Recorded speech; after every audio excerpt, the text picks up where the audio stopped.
The solicitor cleared his throat, the sound a dry rasp in the suffocating silence of the grand drawing room. Alistair Beaumont, the new Duke of Blackwood, stood by the marble mantelpiece, his gaze fixed on the dying embers in the grate. He felt nothing, not grief for the father he barely knew, not triumph at the title he now possessed.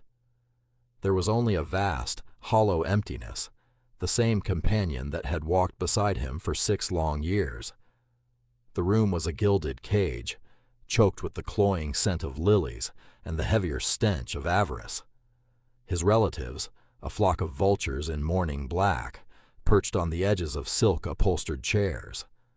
Their sorrow was a performance, their eyes darting from the solicitor's papers to Alistair, calculating their share of the spoils. His Aunt Beatrice stood beside him, her small, cool hand resting on his forearm, a gesture of support that felt more like a claim. "It is a solemn day, Alistair," she murmured, her voice a carefully pitched symphony of grief and sympathy. "But your father is at peace. Now, you must be strong. You are the Duke." Alistair did not respond. Her words were like pebbles dropped into the deep well of his apathy. He had been the Duke in all but name for years, his father a recluse lost to his books and his regrets. Beatrice had been his guide, his confidant, the architect of his respectable, empty life. She had saved him, she always said, saved him from ruin, saved him from a foolish, youthful mistake that had threatened to undo them all, saved him from Alara. The memory of her name was a physical blow, a sudden, sharp ache behind his ribs. He pushed it down, as he always did, into the cold, dark place where he kept the man he used to be. "To my sister, Beatrice Beaumont," the solicitor, Mr. Finch, read in his reedy voice, "I bequeath a lifetime annuity of £5,000 per annum, and the use of the Dowager House at Fairweather." A collective, indrawn breath hissed through the room. It was a generous sum, but not the control they had all expected her to receive. Beatrice's fingers tightened on Alistair's arm. He felt the tremor of her fury, quickly masked. "To my various cousins," Finch continued, listing off smaller bequests, parcels of land and minor properties. Each name was met with a sigh of relief or a scowl of disappointment. Alistair watched the grotesque theater, feeling utterly detached, a spectator at his own life's coronation. The solicitor paused, adjusting his spectacles. He took a sip of water. The room held its breath. This was the heart of it. The unentailed fortune, the mines in the north, the shipping interests, the London residence, the art, the raw, staggering wealth that underpinned the Blackwood title. The dukedom of Blackwood, its entailed lands, properties and all titles appertaining thereto, pass, of course, to my only son and heir, Alistair Beaumont. Finch glanced at him over his spectacles. Beatrice squeezed his arm again, a gesture of victory. "As it should be," she whispered. But Finch was not finished. He cleared his throat again, the sound louder this time, more deliberate. "However, the remainder of the estate, comprising all personal holdings, investments, liquid assets, and properties not bound by the entail, is to be placed in a trust." A confused murmur rippled through the assembled family. A trust? For whom? This trust, Finch's voice grew stronger, imbued with the weight of his client's final, shocking command, is to be administered for the sole benefit, education, and maintenance of one Thomas Vance, of the village of Oakhaven in Northumberland. The name dropped into the room like a cannonball, shattering the fragile decorum. Thomas Vance. The surname struck Alistair first. Vance. It was a ghost, a name he had not allowed himself to hear or speak in 6 years. A name that belonged to a girl with eyes the color of a summer storm, and a laugh that could shame the songbirds. Alara Vance. Then came the rest. A boy, Thomas, in a village he had never heard of. The room erupted. "Who is Thomas Vance?" a cousin demanded. "There is no Vance in this family." "A bastard?" someone else hissed, the word ripe with scandal. Beatrice's hand flew from his arm as if he were suddenly aflame. "This is an outrage," she declared, her voice sharp and brittle. "My brother must have been mad. His mind was not sound." Alistair heard none of it. He was drowning in the silence that had followed the name. Vance, a child named Thomas. The carefully constructed walls around his heart crumbled, turning to dust. He saw, for the first time, the flash of pure, undiluted panic in his aunt's eyes, before she masked it with righteous indignation. It was a crack in the facade, a glimpse of the rot beneath the polished surface of her devotion. In that horrifying, clarifying moment, the emptiness inside him was filled with a cold, terrifying suspicion. 6 years of certainty, 6 years of believing her story, 6 years of nursing his righteous wound of betrayal, all of it began to unravel. He had been a fool, a blind, arrogant prize bull led by the ring through his nose. His voice, when he finally found it, cut through the clamor like a shard of ice. "Mr. Finch, do you have an address for this Thomas Vance?" The solicitor nodded, looking relieved to have an anchor of sanity in the storm. "I do, Your Grace. A small cottage, adjacent to the Shepherd's Rest Inn, Oakhaven." "Thank you," Alistair said, his voice unnaturally calm. He turned, his gaze sweeping over his stunned, greedy relatives and landing on his aunt. Her face was a pale mask of concern, but her eyes were hard, calculating. "Leave us," he commanded the room. No one moved for a second, shocked by his tone. Then they began to shuffle out, whispering and casting backward glances. Beatrice remained. "Alistair, my dear, this is clearly a mistake," she began, stepping toward him. "Some final fancy of a sick man. We will have it overturned." He looked at her, truly looked at her, for the first time in years. He saw not the loving aunt who had rescued him, but a stranger, a woman whose ambition was a chilling, bottomless pit. "No," he said, the word final. "We will not." He turned his back on her and walked towards the door, leaving her standing alone in the grand, silent room. He did not know who Thomas Vance was, not for certain. But he knew, with a sudden, gut-wrenching conviction, that he was going to Oakhaven. He was going to find the truth he had been too proud and too broken to seek 6 years ago. The gilded cage had burst open, and he was finally, terrifyingly, awake. The journey north was a pilgrimage into a past he had tried to murder. With every mile that rattled by beneath the carriage wheels, the ghost of Alara grew more solid, more real. He remembered the scent of lavender in her hair, the way her brow would furrow when she was deep in thought, the feel of her hand in his. He had loved her with an intensity that frightened him, a wild, untamed thing that did not belong in his structured, orderly world. Beatrice had warned him. "She is not suitable, Alistair. Her family has a name but no fortune. She is too spirited. A duchess must be composed, manageable." He had ignored her, for a time. Then came the betrayal. The letter, discovered by a concerned maid and brought to Beatrice, who then brought it to him. A letter supposedly from Alara to a secret lover, filled with passionate declarations and plans for a clandestine meeting. It spoke of her tedious duty to Alistair, a performance to secure her future. He remembered the acidic rage, the profound humiliation. He had confronted her. He had not listened to her denials, her tears, her desperate pleas.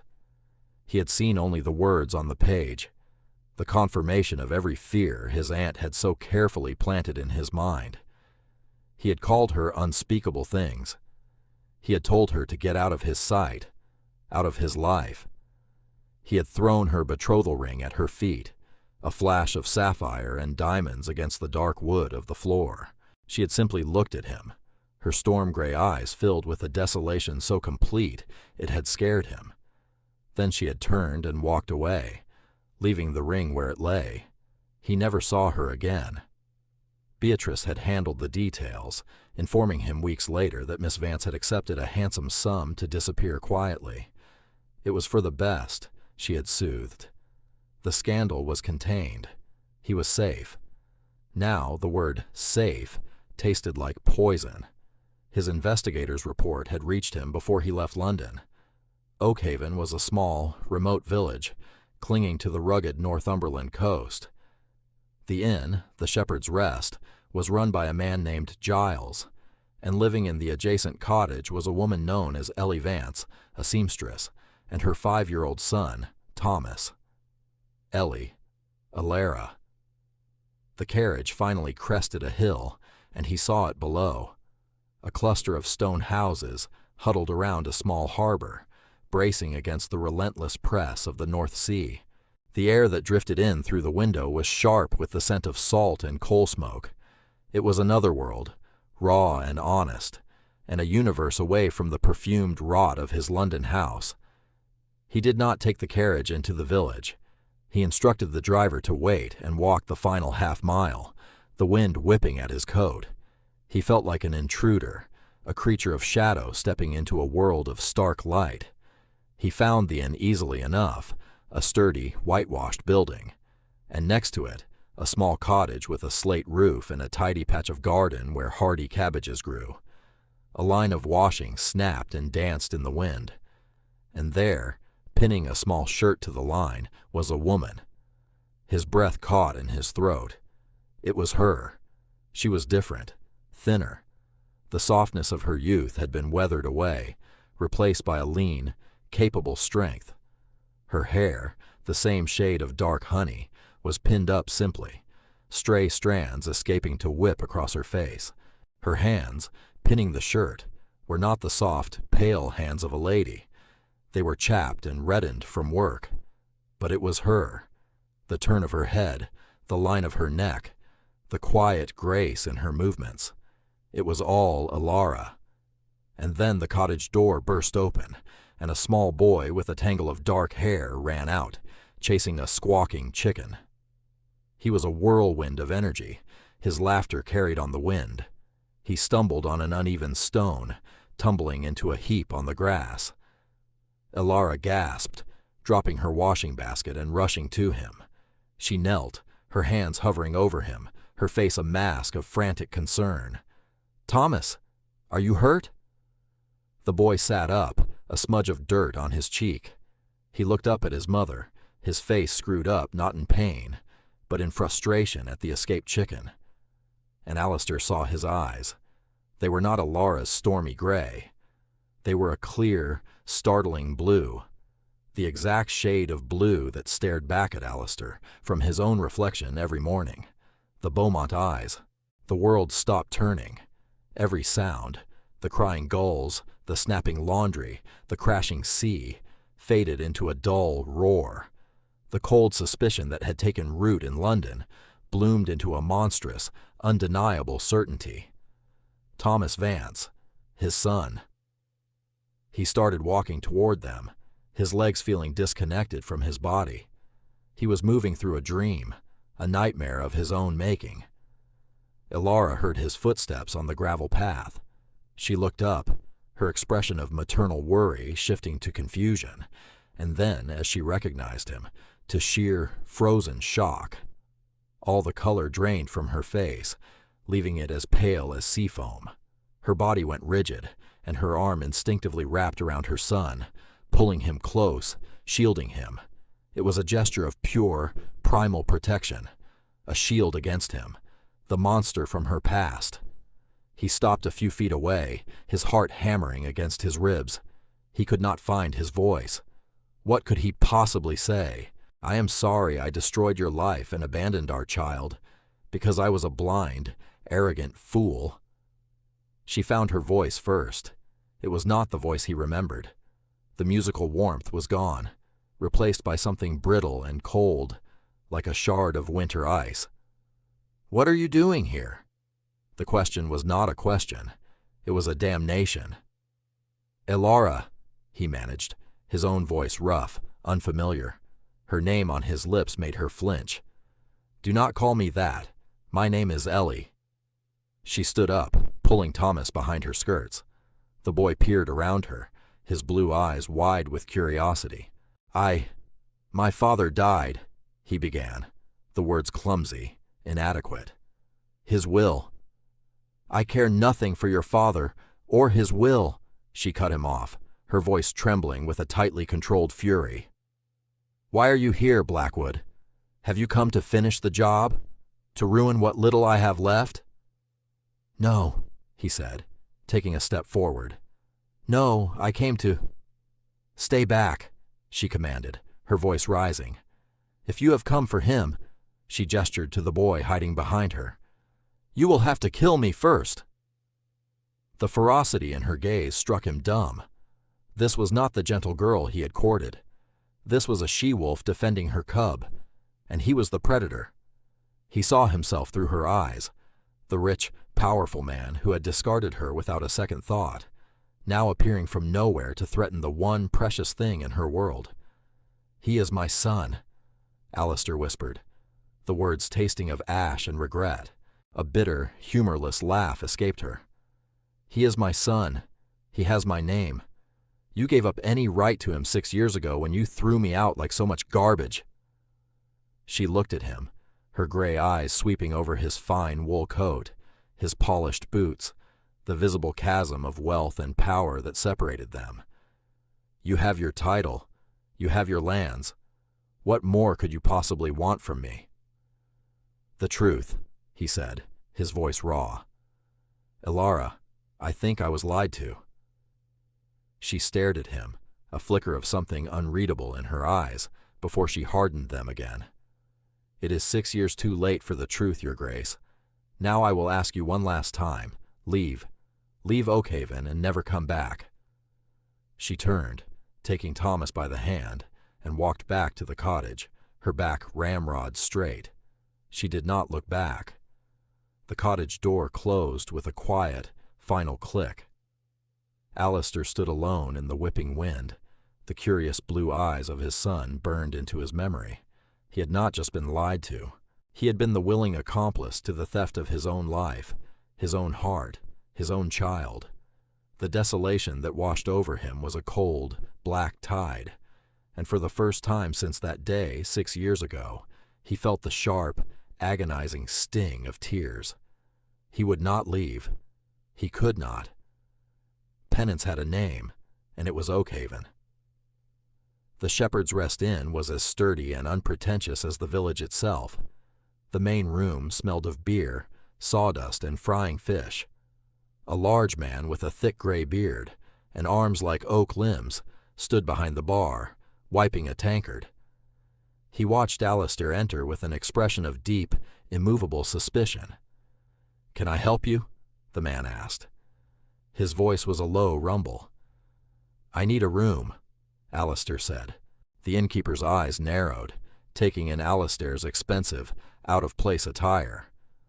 "We don't get many of your sort passing through." "My carriage broke an axle a few miles back," Alistair lied. "It may take a day or two to repair." "Is that so?" The innkeeper, who Alistair presumed was Giles, did not look convinced. "The name?" "Sinclair," Alistair said, plucking a name from the air. "Arthur Sinclair." Giles grunted, pulling a heavy key from a hook on the wall. "Room 3, upstairs. Pay in advance." Alistair placed several gold sovereigns on the bar, far more than the cost of the room. Giles looked at the coins, then back at Alistair. His suspicion did not lessen, but he scooped them up. The room was small, clean and Spartan. A narrow bed, a washstand with a pitcher and bowl, and a single window that looked out over the back of the inn, towards Elara's cottage. He could see the roof, a curl of smoke rising from its chimney. He stood at that window for a long time, watching, as the gray afternoon faded into a deep, starless twilight. He was a king in exile, stripped of everything but his regret. The next few days fell into a painful routine. He would rise early, take a simple breakfast in the common room under Giles's watchful eye, and then walk. He walked the cliffs, letting the raw, wild beauty of the coast scour him clean. He watched the fishing boats returning to the harbor, the men with faces weathered by sea and wind. This was a world of hard work and simple truths, a world that had no place for the complex, poisonous lies he came from. He saw Alara only from a distance. He saw her walk into the village to buy thread, her basket on her arm. He saw her in the small churchyard on Sunday, her head bowed. And he saw Thomas. The boy was a flash of life, a bright spark in the muted landscape. Alistair's heart ached with a fierce, unfamiliar longing every time he saw him. This was his son, his blood, and he was a stranger. He learned that Giles was more than just an innkeeper to them. He was their guardian. The villagers treated Alara, Ellie, with a quiet respect. They knew she was a lady, fallen on hard times, but she had earned her place among them through her diligence and her quiet dignity. She was one of them. Alistair was the outsider. He sent a message to London with a passing mail coach, instructing his investigator to cease all inquiries about Alara and Thomas, and instead to turn his full attention to the financial and personal affairs of Lady Beatrice Beaumont. He wanted to know everything, every letter she sent, every penny she spent. He also sent for his solicitor, Mr. Finch, instructing him to travel to Oakhaven with all the necessary documents. He would not approach Alara again with empty words. He would come with proof. While he waited, he tried to make his presence useful, in a quiet, unobtrusive way. He noticed that the woodpile beside Alara's cottage was dwindling. One night, long after the village was asleep, he took the axe from the inn's woodshed and spent 2 hours chopping wood from a fallen tree on the edge of the village commons. He stacked it neatly by her back door, a silent, anonymous offering. Another day, during a fierce downpour, he saw water streaming from a loose slate on her roof. The next morning, he sought out the village's only roofer, a man named Peters. He paid the man handsomely, telling him the repairs were an act of charity from an anonymous benefactor in London who had heard of the widow's plight. Peters, pocketing the coins, had simply grunted, "The whole village looks out for Ellie and the lad. Good to know others do, too." The words were a small comfort and a sharp rebuke. The whole village looked out for them. Everyone but the one man who should have. One afternoon, he saw Thomas sitting on the low stone wall of the garden, his small face a mask of concentration. In his hands was a small, crudely carved wooden bird. It was broken. One of its wings snapped off. The boy was trying to fit it back together, his little fingers clumsy. Alistair froze. He knew that bird. He had carved it himself 7 years ago, sitting with Alara under a great oak tree on her father's modest estate. He had been a clumsy carver, but she had declared it a masterpiece. A Blackwood warbler, she had named it. She had treasured it, and she had kept it. She had kept it all these years and given it to their son. The weight of that small, broken object was immense. It was a testament to a love he had betrayed, a flicker of a past he had believed utterly extinguished. It was hope, and it was agony. He wanted to go to the boy, to take the broken bird and fix it. He knew how. He remembered every notch, every curve of the wood, but he could not. He was Arthur Sinclair, a stranger. To approach the boy would be to trespass, to frighten Alara more than he already had.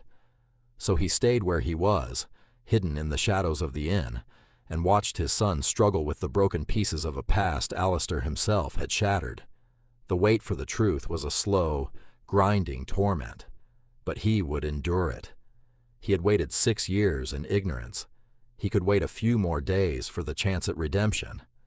Mr. Finch arrived in a dusty carriage, his face a mixture of professional discretion and profound curiosity. He carried a heavy satchel of documents. Alistair met him in his small room at the inn, the space seeming even more cramped with the solicitor's formal presence. "Your Grace," Finch began, "this is all highly irregular.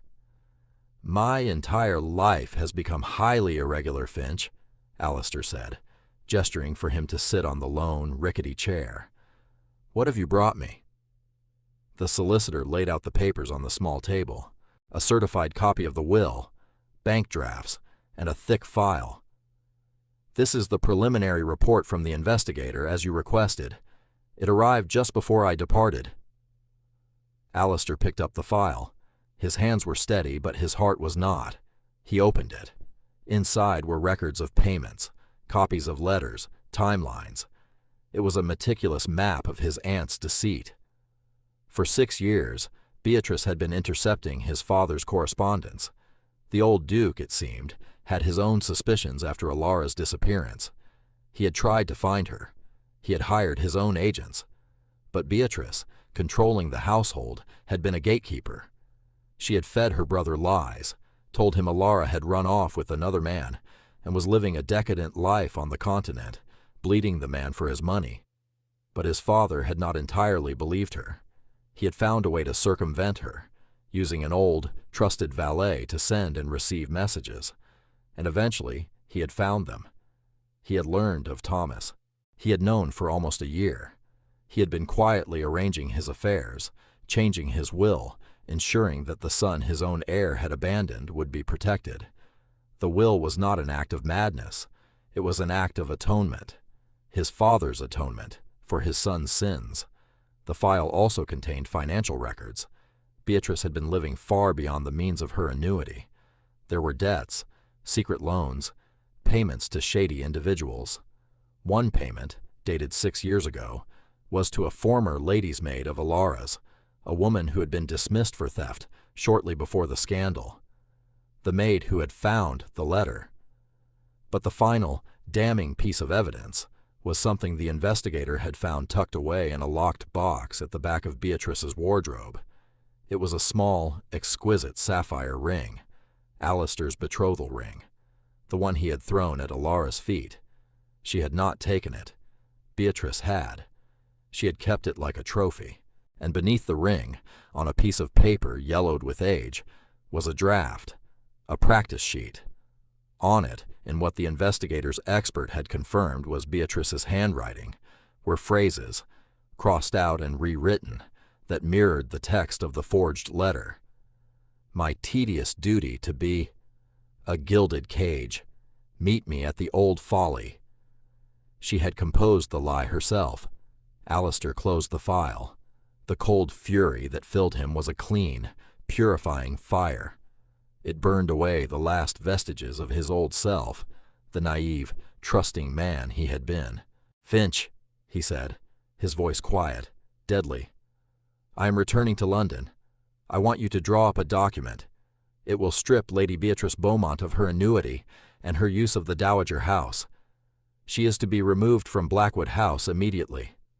I want her name struck from any family ledgers. She is no longer a Beaumont. She is nothing. Your Grace, the scandal. The scandal was 6 years ago, Alistair interrupted. This is justice. See it done. He left the next morning. He did not try to see Alara. He walked past her cottage in the pre-dawn mist, pausing for only a moment. He was not yet the man who deserved to knock on that door. First, he had a dragon to slay. The confrontation in London was brutal and swift. He did not summon Beatrice to the study. He went to her in her lavish sitting room, where she was taking tea. He did not raise his voice. He simply entered, closed the doors behind him, and placed the investigator's file on the table in front of her. She looked at the file, then at his face, and her practiced composure shattered. Alistair, what is the meaning of this? I have been to Oakhaven, he said. Her teacup rattled in its saucer. I don't know what you mean. He opened the file and took out the sapphire ring, placing it on the table. Do you? You kept it. A souvenir of your victory. Then he laid the draft of the forged letter beside it. And you were so proud of your work. You kept this, too. She stared at the pieces of paper, her face crumbling. The lies fell away, leaving only the raw, ugly truth of her ambition and her jealousy. "I did it for you," she finally hissed, her voice venomous. "She was not worthy of you. She would have ruined you, ruined this family. I saved you." "You saved nothing," Alistair said, his voice devoid of all emotion.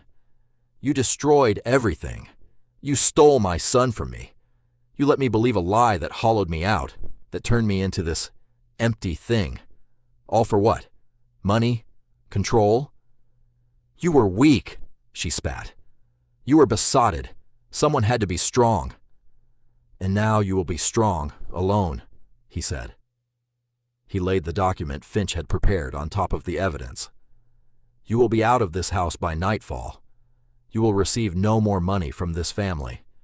If you ever try to contact me, or Alara, or my son, I will use every ounce of my power to see you prosecuted for your crimes and left to rot in a prison. You are no longer my aunt. You are a stranger to me." He turned and walked away, not looking back at the wreckage of the woman who had orchestrated his life. He felt no satisfaction, no triumph, only a profound, weary sadness for the years that had been stolen, and a desperate, fragile hope for the years that might yet be redeemed. The fire of his rage had burned out, leaving him scoured and empty, ready to be filled with something new, something true. He returned to Oakhaven a different man. The carriage that bore him north this time felt less like a cage and more like a vessel carrying a fragile cargo of truth. He did not stop outside the village, but had the driver take him directly to the inn. Giles was behind the bar, as always. He saw Alistair enter, and his face hardened.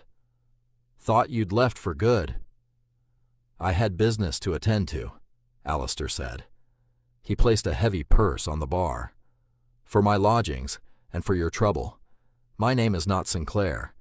It is Alistair Beaumont, Duke of Blackwood." Giles's eyes widened almost imperceptibly. He looked from Alistair to the purse, then back again. He did not touch the money. "I know who you are," he said, his voice a low growl. "And I know what you did to her. You have a damn nerve coming back here." "I deserve that, and more," Alistair said, meeting the innkeeper's hostile gaze without flinching. "I am not here to cause more pain, Mr. Giles. I am here to try and heal what I broke. May I see her?" "That's not for me to say," Giles grunted. "She's her own woman. But if you hurt her again, Duke or no Duke, you'll answer to me." Alistair simply nodded. He understood. He respected it. He left the inn and walked the few paces to the cottage. The little gate creaked as he opened it. His heart was a frantic drum against his ribs. This was the true test. Justice for the past was one thing. Earning a future was another entirely. He knocked on the door. It was a long moment before it opened. Alara stood there, her hand on the latch, her body held stiffly. She had a smudge of flour on her cheek. She looked tired, wary, and more beautiful than any woman he had ever seen. "You came back," she said. It was not a question. "I said I would," he replied. "May I come in? I have things to show you, things you deserve to see." She hesitated, her gray eyes searching his face, looking for the trap. Whatever she saw there, it made her step back, holding the door open just enough for him to enter. The cottage was small and humble, but it was filled with a warmth his grand houses had always lacked. A fire crackled in the hearth. A simple stew bubbled on the stove. And sitting at the small wooden table, carefully trying to glue the wing back on a wooden bird, was his son. Thomas looked up as he entered, his blue eyes wide. "Mama?" the boy asked, his voice small. "It is all right, Thomas," Alara said, her voice soft, though she never took her eyes off Alistair. "Go on with your bird." Alistair did not sit. He stood in the middle of the small room, feeling large and clumsy and utterly out of place. He opened his satchel and laid the contents on the table, careful to keep them away from the boy's project. The copy of the will, the investigator's report, the draft of the forged letter, and finally, the sapphire ring. "I am not here to make excuses," he began, his voice low and earnest. "Excuses are for men who are not at fault. I was at fault. I was arrogant. I was a fool. I failed you in every way a man can fail a woman.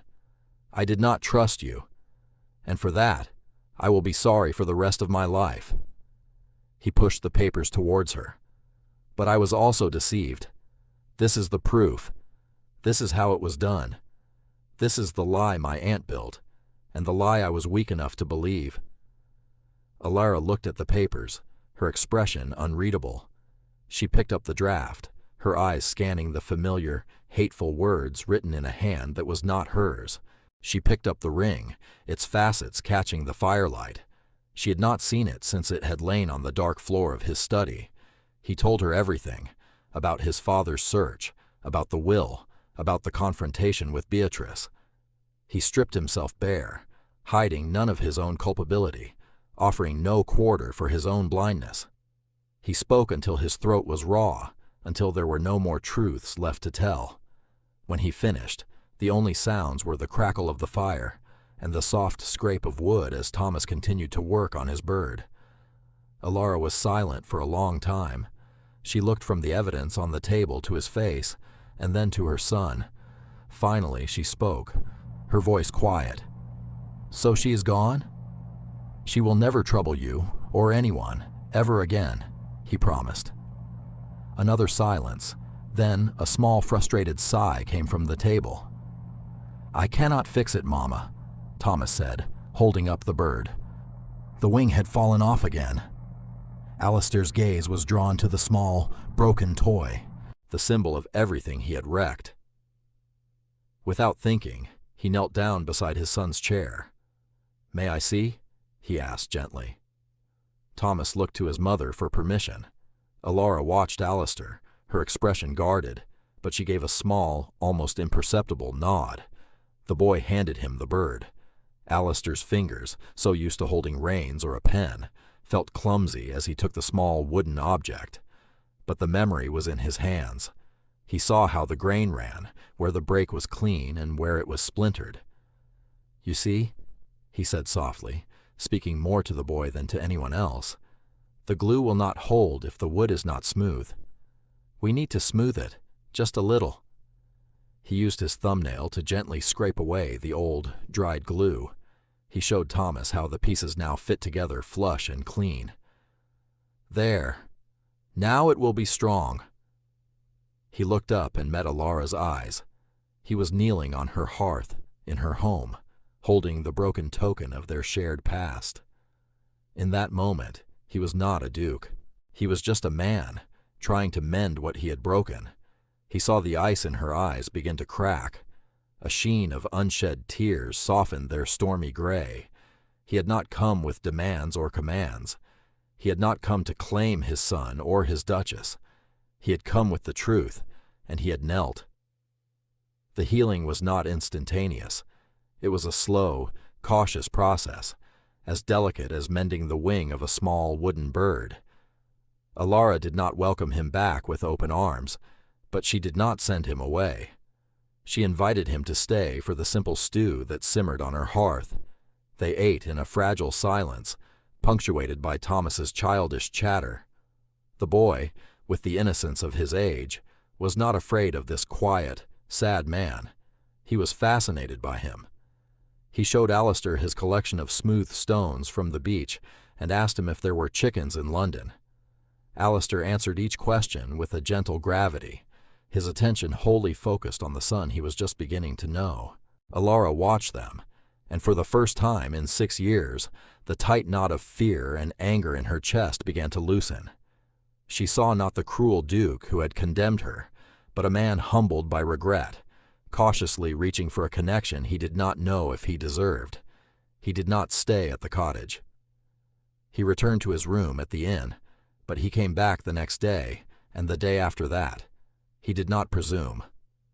He asked, "May I walk with you and Thomas on the beach? May I read a story to my son?" He courted her again, not with jewels and grand promises, but with consistency and patience.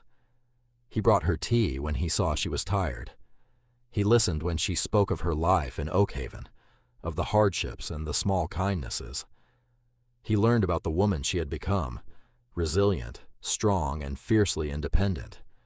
He found he admired this woman even more than he had loved the girl she had been.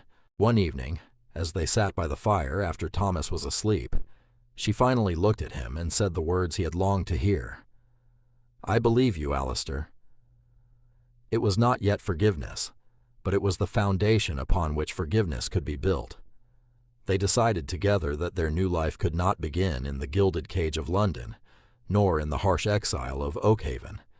Alistair owned a small, forgotten estate on the Cornish coast, a place called Sea Glass Manor. It was remote, quiet, a place to heal. They traveled there not as a duke and his reclaimed duchess, but as two wounded people and their son. The manor was windswept and beautiful, perched on cliffs overlooking a turquoise sea. The air smelled of salt and wild gorse, a clean scent of new beginnings. Here they learned to be a family. Alistair taught Thomas how to skip stones across the waves. Elara taught Alistair how to find mussels in the rock pools.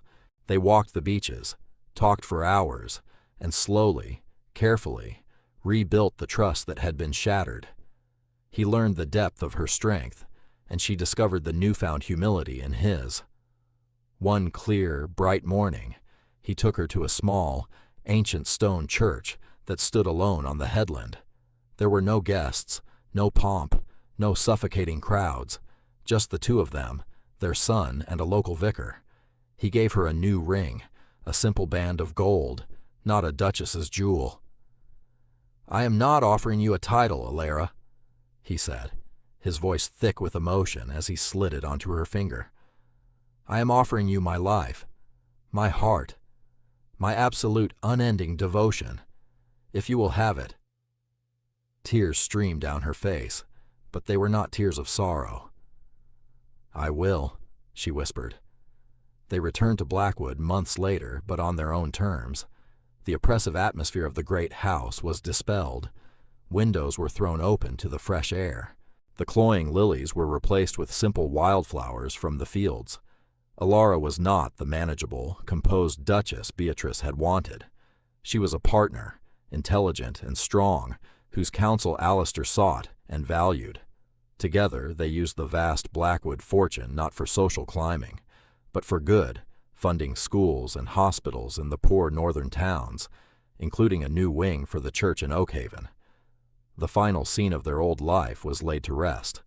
The story of the unknown heir in the Duke's will became a legend, a whispered tale in the drawing rooms of London. But for Alistair and Elara, it was simply the beginning. One winter evening, they sat in the library at Blackwood, a room that had once been the domain of a lonely old man. A great fire roared in the hearth, casting a warm, golden glow over the book-lined walls. Alistair was on the floor, on the thick Persian rug, helping Thomas, now nearly 6, build a towering castle of wooden blocks. The boy's laughter was the only music the vast room needed. Elara sat in a comfortable armchair, a book open in her lap, though she was not reading. She was watching her husband and her son. She watched as Alistair, the powerful Duke of Blackwood, feigned a dramatic collapse as Thomas's castle finally tumbled down around him. She saw the genuine joy in his eyes, the easy love in his touch. The ghost of the cold, arrogant man he had been was gone, replaced by this warm, attentive father, this devoted husband. He looked up and caught her watching, his blue eyes soft in the firelight. He smiled, a true, easy smile that reached deep inside her and quieted the last, lingering echoes of her pain. The air smelled of old leather, wood smoke, and contentment. It was the scent of a home, finally, truly found. They had been forged in the fire of betrayal and rebuilt in the quiet crucible of forgiveness. Theirs was not a fairy tale love, but something far stronger, far more precious. It was a love that had been lost, fought for, and earned, And it was enough. It was everything.